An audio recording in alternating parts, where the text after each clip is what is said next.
away from engine 4. What do we have going on here? Citizen called for a dog locked in the vehicle. We arrived, the windows are all rolled up, there's no water, the dog is in there panting. I'm getting a reading right now with my tick camera of 91 degrees. So we're awaiting animal control to get here. They're going to be here in about 10 minutes, and then we're going to open the door and get the dog out and make sure that's all right.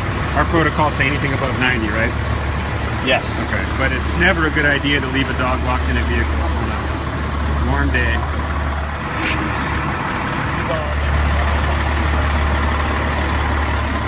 Yours is actually, you get a better reading. After animal control arrives on scene to determine the temperature is above 90 degrees, fire crews use our force movement tools to open up the vehicle, and the animal control officer will take the dog to the shelter.